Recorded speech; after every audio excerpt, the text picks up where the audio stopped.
কিছুই বুঝলাম না। ছোটবেলা খালি শুনতাম, লোকে যারে বড় বলে বড় সেই হয়, নিজে যারে বড় বলে বড় সেই নয়।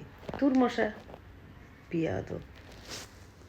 আজকে হঠাৎ করে আমি অন্তর্বর্তী সরকারের প্রধান ডক্টর মোহাম্মদ ইউনূসের ভাষণ শুনলাম। ভাষণ শুনে মনে হইল স্বপ্নের জগৎ থেকে ঘুরে আসলাম। একদম যে দেশে ধরেন সব সুন্দর, গাছ ভর্তি, ফুল ফল, পাখিরা গান করতেছে, বাতাস, অক্সিজেন হচ্ছে অনেক ভালো, নিঃশ্বাস নিতে কষ্ট হয় না, কোনো কালো ধোঁয়া নাই। এরকম একটা স্বপ্নের জগৎ থেকে ঘুরে আসলাম, যেখানে কোনো হানাহানি নাই, সচিবালয়ে ঘেরাও নাই, কেউ নাই, অমুকে টাকা চায় না, অমুকে গোস্ত কিনতে চায় না, অমুকের জামাইয়ের 6 তলা বাড়ি নাই, কোনো কিচ্ছু নাই। স্বপ্নের জগৎ থেকে ঘুরে আসলাম। ওনার এই কতক্ষণ ভাষণ, আমি সেই রকমভাবে আলোড়িত হইলাম। 84% সফলতার গল্প শুনলাম। আসলে সফলতার গল্প যে পার্সেন্টেজ হিসাবে হয়, কঠিন ব্যাপার। সব কিছুই বুঝলাম।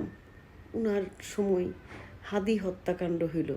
হাদির মতো একটা ছেলে, এত সুন্দর বক্তা, এত ট্যালেন্ট একটা ছেলে, যারা নিয়ে জাতির সবাই মন খারাপ করে, দল মত নির্বিশেষে, সেটার কিন্তু কোনো আগামাথা কিছু হইল না।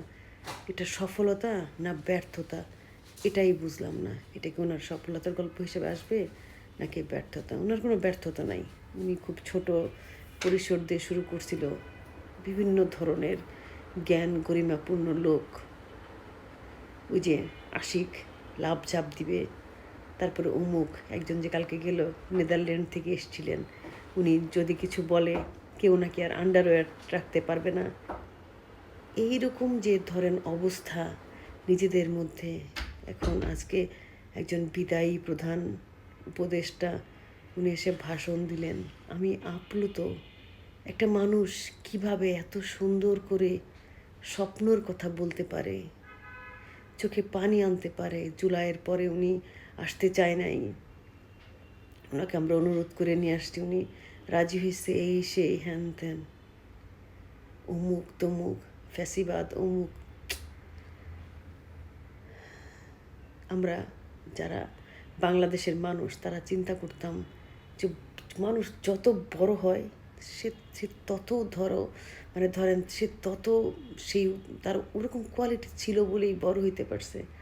কিন্তু পার্সোনালি আমার কাছে মনে হয় এইবারের যারা উপদেষ্টা ছিলেন, আসিফ নজরুল, ওনার কত লেখা পড়তাম আর মনে করতাম আল্লাহ না জানি কত ভালো মানুষ।